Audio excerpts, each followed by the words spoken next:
Hi everyone, this is Carolyn Speaks, the state of our world on Friday, July 10th, 2020. So what is it? Good, better, and different. Well, the coronavirus still reigns supreme here. We had a record, I believe, 70,000 cases today in the U.S. and nationwide there have been over 300. There have been over 3 million cases in the U.S. Deaths about 133,000. Wonderful numbers. Now, the rules still apply. You have to maintain social distancing. You have to wear a mask. And wear gloves if required. You have to stay home. Only go out when it's absolutely essential, such as to go to get food, to go to the drugstore, to go to the doctor. You want to protect those who are protecting us, who are working for us, the first responders, the healthcare workers, the essential workers such as grocery workers, farmers, agricultural workers, transportation workers, and then you want to try to protect those who are not working, but they're in some kind of facility like veterans and veterans homes, those in retirement homes and nursing homes and assisted living homes, and the homeless and the Native Americans and the migrant workers. There's all kinds of people, a host of people to help. So stay home. Don't complain. It's what they call a pandemic. It's worldwide, and it's not going to go away until we have successful treatment and cure, until we have a successful vaccine. So we have to live with it until we can get it fixed, put it behind us as a success, as a win. Okay, now that's the story. So don't complain. Be part of the solution, not part of the problem.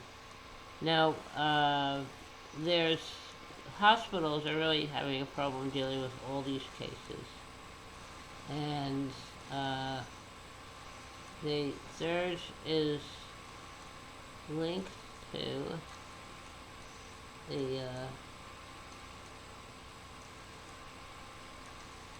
the surge is linked to cases in Arizona, um, and Florida and Texas who reopened uh, without putting in the proper safeguards or guardrails.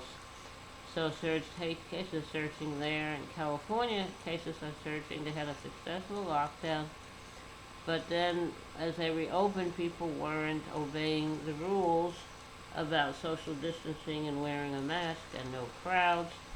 So it's surging in California too, unfortunately. Now, there's a uh, the interim president of Bolivia has tested positive for the virus, and countries such as South Africa, Mexico report new record highs.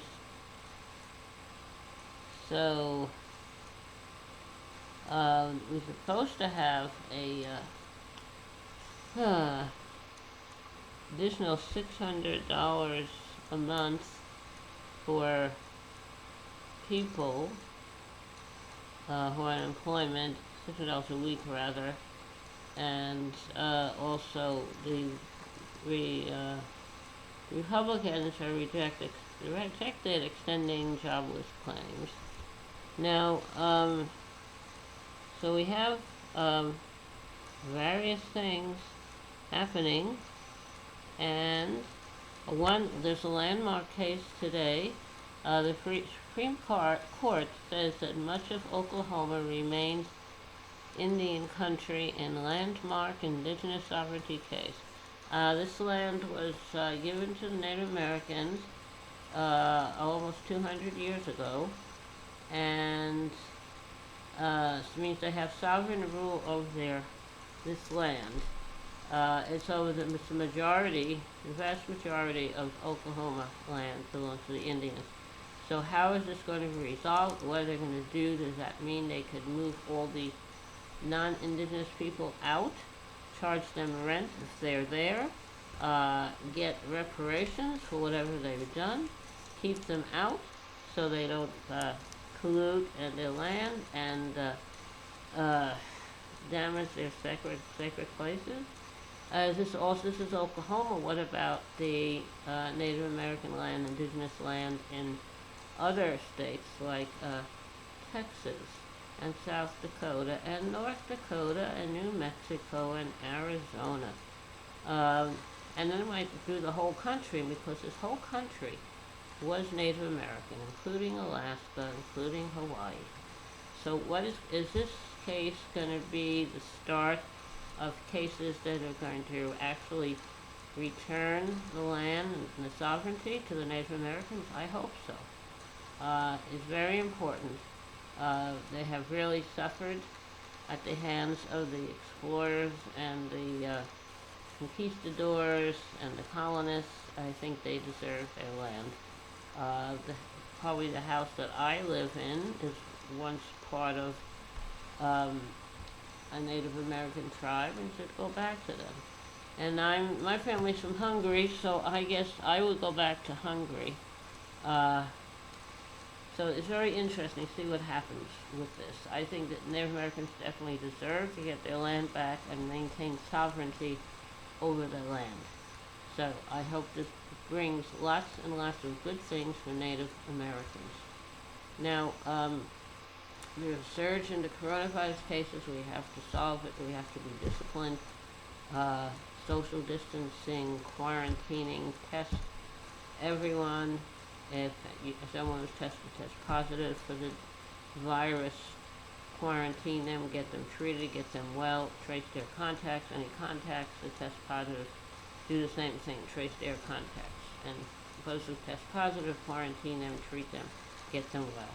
Now, other things that we have to be mindful of, we still have protesters protesting police brutality as a result of the murder of George Floyd in Minnesota by a white policeman. So that has to be resolved. Racism and sexism and all this stuff has to go away. We really need true democracy, true equality for everyone, and including income equality. So it's going to be a very interesting time to see how this is going to work. We have pipelines that have been stopped. The Dakota Access Pipeline, the Keystone Pipeline.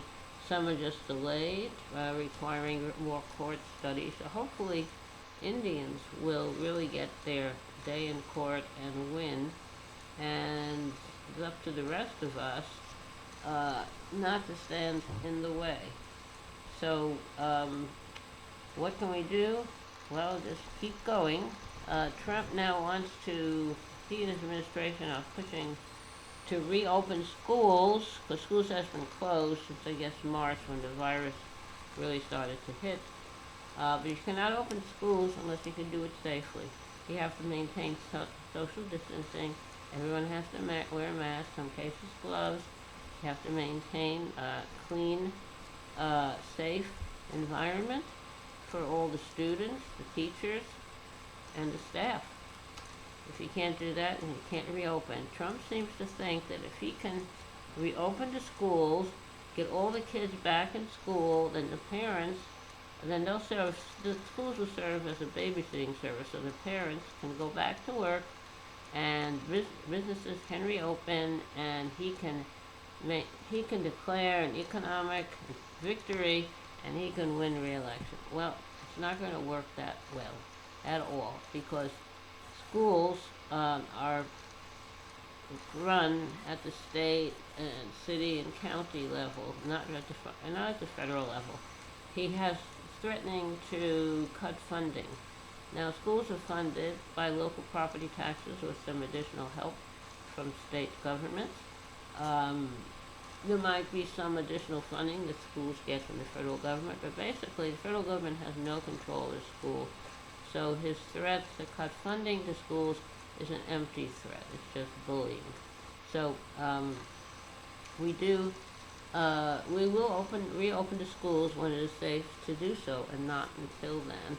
And no amount of bullying is going to change that. He doesn't care if he reopens the schools and all the kids and staff and the teachers get sick and die.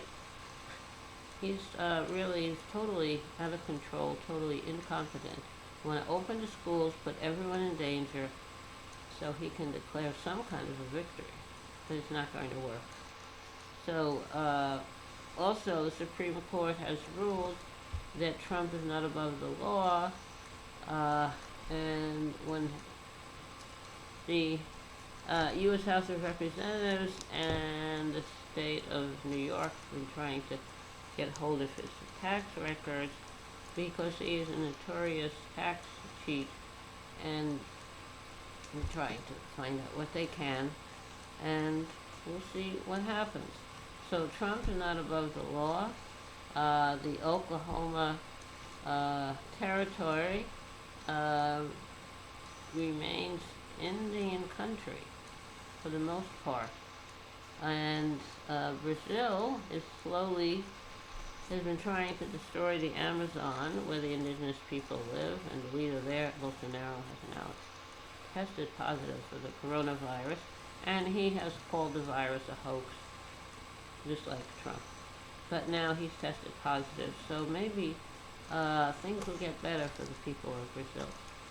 Now, so we have to be smart to conquer this virus, and we have to protect each other, protect others, protect vulnerable populations. And as far as money, it seems like to these the stimulus bill, somehow I think some tax cuts for the rich got put in there. Very unfortunate. Should not have done that. But, some of these things are done behind the scenes. So we don't have much to say about what goes on behind the scenes. So hopefully we will soon have a good democratic government that looks after all of us, so we can all participate in voting. Elections coming up in November. Make sure you're registered and find out about all the candidates and the issues that are to be voting on. Get to know them. Help where you can.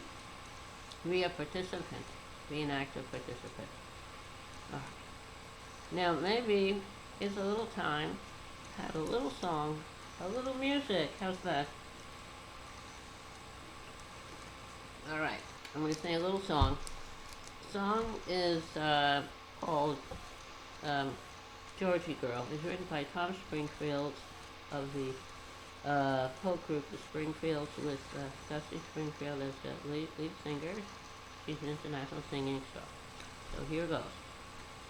Hey there, Georgie girl, walking down the street so fancy-free. Nobody you meet would ever see the loneliness there inside you. Hey there, Georgie girl, there's another Georgie deep inside. Bring out all the love you hide, and oh, what a change there'd be. The world would see a new Georgie girl. Hey there, Georgie girl, why do all the boys just pass you by? Could it be you just don't try, or is it the clothes you wear? You're always window shopping, but never stopping to buy. So shed those dowdy feathers and fly a little bit. Hey there, Georgie girl, there's another Georgie deep inside. Bring out all the love you hide, and oh, what a change there'd be. The world would see a new Georgie girl. Okay, hope you like that, Georgie girl. Thank you for listening. Thank you for tuning in. Hope to see you all back here again tomorrow evening. This is Carol Ann Speaks, State of the World, saying good night on Friday, July 10th, 2020. Remember, take care of yourself and others, and remember, kindness goes a long way. Kindness goes a very long way. I'm going to add to where I post this podcast recording of Bill Withers singing Lean on Me. I think that's appropriate at this time. Okay, thank you. Good night, all. Take care.